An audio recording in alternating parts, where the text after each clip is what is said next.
Imagine being in the middle of this.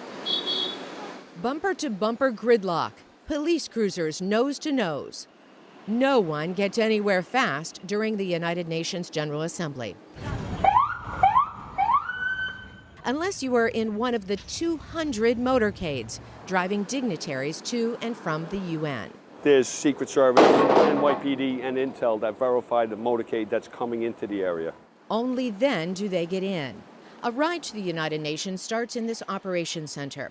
The State Department Bureau of Diplomatic Security takes over the entire floor of a midtown hotel. Radio check. Radio check. Clear. This area gets set up in only 72 hours, but takes 8 months of planning. 1,000 people maneuver more than 100 armored cars, some limos manned with a SWAT team for dignitaries.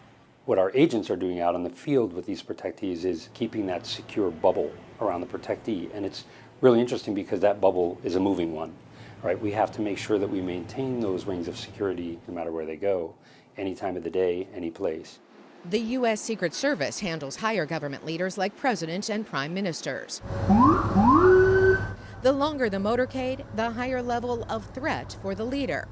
Imagine guaranteeing the safety of Turkish President Recep Tayyip Erdogan.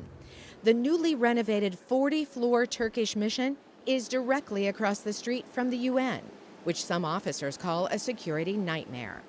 Now imagine living within the bubble. Those who do always carry their identification and plan ahead.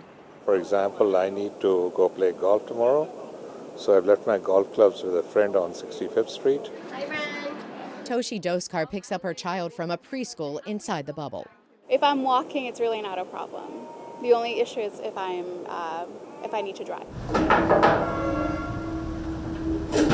With all the planning and 12-hour shifts, you'd imagine the New York City police would get a rest after this week. We start planning our next event right away. And this, in Manhattan, where there's always something going on. Imagine that, another traffic jam. Carolyn Presutti, VOA News, New York City.